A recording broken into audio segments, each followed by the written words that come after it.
Give me your top 4 Premier League predictions to end this season. Liverpool, City, Arsenal, Aston Villa. Liverpool, City, Arsenal, Newcastle. Liverpool, City, or Arsenal third. I was waiting don't for do that him to to us. notice that. I'm gonna say Liverpool, Arsenal, City, and I'm gonna give Nottingham Forest. I wanted to, man. I wanted to, but they only have 6 points up on Newcastle. And again, like the other, like Chelsea's in the mix there. Aston Villa, if they go on a great run of form after their transfer window, like there's options, but. Am I an idiot? Arsenal are gonna win the league. Yes, you're a massive fool. Bro, don't be telling me that. Raheem, I usually respect your opinions on football, but you're just wrong. And I know you're riding the high of an Arsenal win. Wait, dude. tell him the score though. Tell him the score. It was 5-1. Yeah. It was 5-1. It was 5-1, and I'm happy for you. Wait. It wasn't just a win. It was a convincing win. Okay, The demolition. It was congratulations. a demolition. Congratulations, I'm really happy for you. And I'm Absolutely. sure you had that wonderful smile going all day, and I would too. But it doesn't matter because you're still too far behind in the title race, mate. It matters, but yes, you're an idiot for saying Arsenal are going to win the league because Liverpool are 6 points clear with a game in hand. That game in hand is Everton. Yes, there are no That's gonna easy be a 3 loss. points. There's no easy 3 points, but still, it's 6 points at a bare minimum. And yes, that was a phenomenal result for Arsenal against City. They looked incredible. We've learned, as both Liverpool supporters, you win the league by winning every single game against the bottom half. And it doesn't matter how many times Liverpool went to the Etihad and played really well, got a result or whatever. City would win their last 12 games against everybody who wasn't in the top 6. Yeah, it was insane. So while these 3 points should mean more, in the title race they don't. Well, you know what it is? It's really nice for you because it's vibes, man. It's vibes. It's man. vibes. And We needed that. do you know what? Arsenal have lacked aura. You've lacked aura for so long. What you mean we lack aura, bro? You're just boring Arteta and has no robotic. aura. Yeah, He's you're just no boring aura, and bro. robotic. And like, look, Arteta may be like, you know, this like handsome and imposing man, but he's not. There's nothing like sexy about the way you play football. Do you know what I mean? Nah, That's why like You're not a big set piece guy. You're not a big look at them at the back post I'm jostling really for not. position. I'm really not. But you know, like, respect, right? Win the way. If you figure out a way to win, then great job. But I just think like the reason you So you're are telling me enjoying this so much. The way we didn't play yesterday wasn't sexy. No, that's what I'm saying. It was like It was a rare. finally It was some like a rare sexiness from us. sexiness. Okay. And I was alright. like, wow, like I'm happy for you. Okay, here's my question though. You were presumably watching the game. I mean, what do you mean if I was watching the game? Of course I watched the game. Right. So when the lad cuts inside. Which one? 1 year? No. It's Lewis Skelly cuts inside. MLS. Right. Yes. And he hits the little Yes. Haaland thing. Can you take me yes. through your emotions Okay, at that moment in time? listen. First of all, Miles Lewis Skelly, man, 18 years old. Are you kidding me, bro?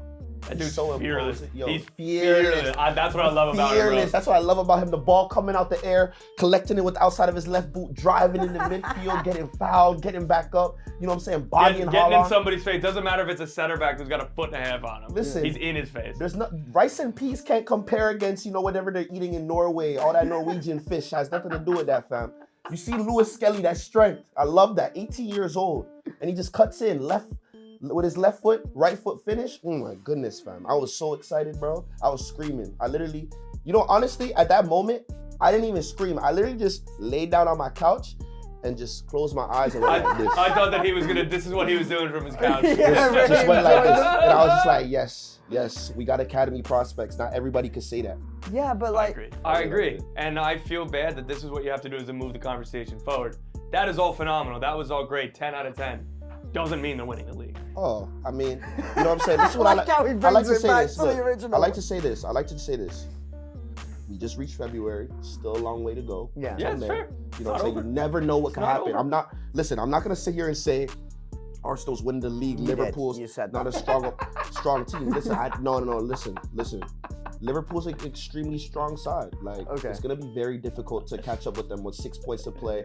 Who could even beat Liverpool right now? So that's what I was Yeah. gonna ask. That's what I was gonna ask Yeah. you, right? Because normally, like, if you bring your terrible opinion into the conversation, right? Like, you can usually say, all right, I think that Liverpool are gonna lose to Man City next time they play them, or whatever. You know, like, you can usually pick out Yeah. fixtures. But genuinely, and I say this trying to cover the badge here, like, I don't see like a massive weakness that everyone can exploit. I don't either, but Arsenal, Liverpool, I think it's the third to last fixture. Yes. I'm very happy. I want every single season for like, I know that it's all randomized, but I would prefer if, you know, it's not randomized. It's not. Liverpool are playing Crystal Palace on the final day of the season for like the 18th straight season. Okay. It's either them or Newcastle in the last couple weeks every year. But like Liverpool, Arsenal, City, Liverpool. In the years where Chelsea or United are supposed to be, like, I want those fixtures closer to the final day of the season. Yeah. Oh, absolutely. All right, so let's get back to a little bit about Champions League talk. Obviously, there's that 5th spot available as well. Who do you think got that one? I'm gonna go Nottingham. I wanted to have him in my top 4, but I'm gonna stay Nottingham there. Chelsea there is close too, but. I think Chelsea probably bring it back. I feel like they just, you know, they were a team that were really, really good quite quickly. They've had their mid-season slump, and I think they'll get past that and start to hit their early season form at the right time. It kind of reeks of that, do you know what I mean? It's like the team that's like too young to win the title, but will, like, it's too good to not be towards the top, and I think they'll just overcome that little bump. I think Chelsea, honestly. I think that Chelsea, Nottingham, Newcastle, Aston Villa, that's going to be kind of a battle. Bournemouth, that's going to be the battle. It's crazy, though, to see Manchester United so terrible.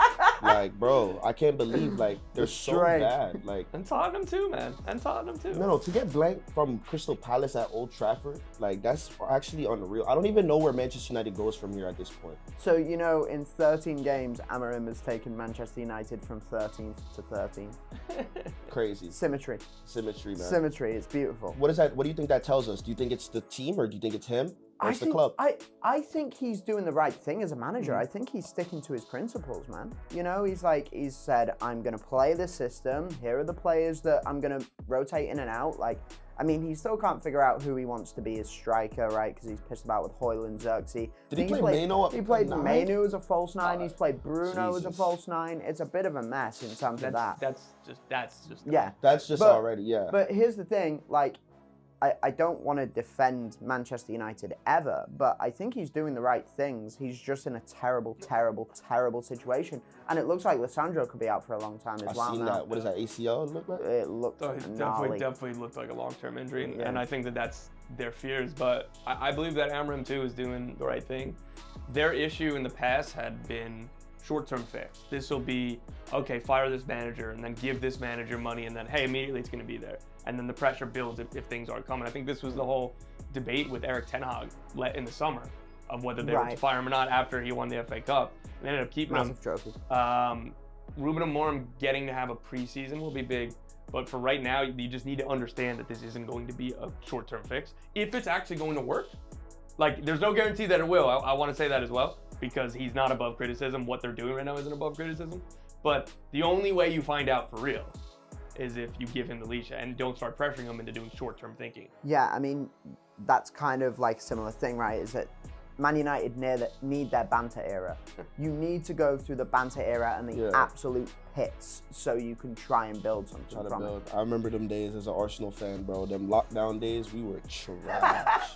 We were so trash. Oh my goodness. David Luiz, Socrates, and Mustafi at the back. Mustafi at the back. Unbelievable. Like, I don't even know what, like, honestly, there were games where I just literally avoid watching. Like, it was like so bad. You made Unai Emery look like a bad manager. Yeah, we did, man. We made him look like shit. But honestly, that's what Manchester United's doing to Amorim right now. Man, we'll see what happens to them. Thanks for watching the Rondo. Make sure you like, comment, and subscribe, and let us know in the comment sections who do you think is going to win the Premier League title this year. And we'll see you guys soon.